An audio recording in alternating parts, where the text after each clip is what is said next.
historic center of Athens, otherwise known as the Pnyx. The Pnyx was the meeting place of the Athenian assembly and the physical embodiment of democracy at work. This tour will give you insight into how citizens made decisions and kept the city running. We can talk more when you have finished the tour. See you soon, Wanderer.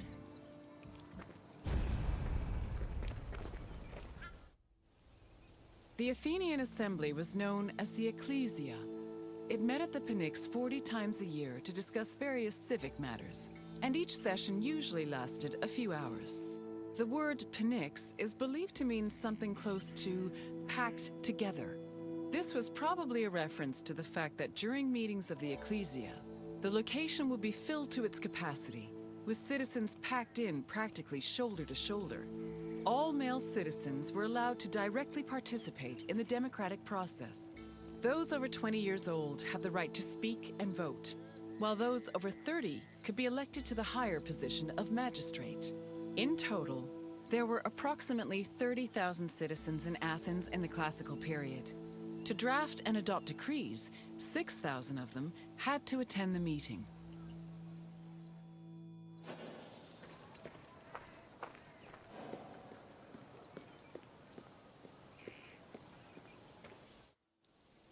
Citizens came from all over Attika's 10 districts to attend the meetings of the Ecclesia.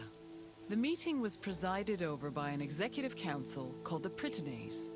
Every session began with a sacrifice to Zeus Agoreos, the patron of the assembly. During the meeting, citizens delivered speeches from the Pnyx's platform on whatever issues the city faced. Afterwards, the issue was voted on with a show of hands from the gathered assembly. The Ecclesia made important decisions about subjects like grain importation, expenses, and declarations of war.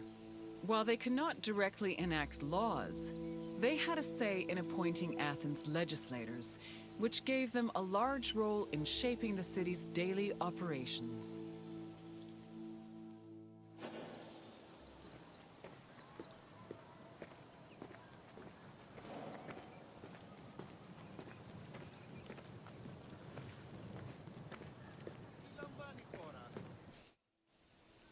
While some citizens only participated in the sessions of the Ecclesia, others could become more involved in democracy as magistrates.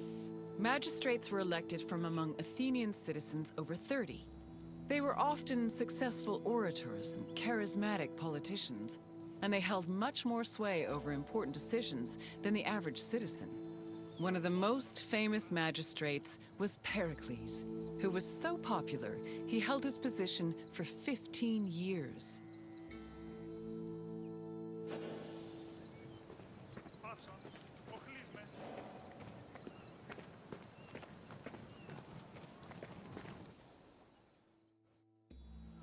In theory, every Athenian citizen over the age of 20 had the right to participate in the assembly. However, some of them lived far from the city, and others could not financially afford to miss a day of work to attend meetings. For these reasons, the city introduced a special allowance called a misthos ecclesiastikos in the 4th century BCE, meant to encourage participation. Originally, it was 2 obols, but the politician Cleon raised it to 3.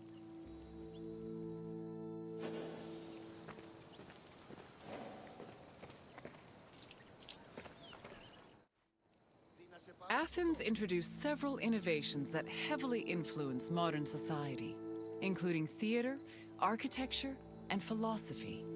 However, their greatest contribution was their democratic government, which introduced the concept of a city ruled by its citizens. The decision to adopt democracy as a government, a choice made in 508 BCE, shaped civilization as we know it, and continues to affect us today. Ποιος ο υπέτειος? Της δε αυτιόχλησης? Οχλής. Hello again, Wanderer. I trust you appreciated learning about the inner workings of the city. Is there anything else you'd like to do? Very well. Farewell, Wanderer.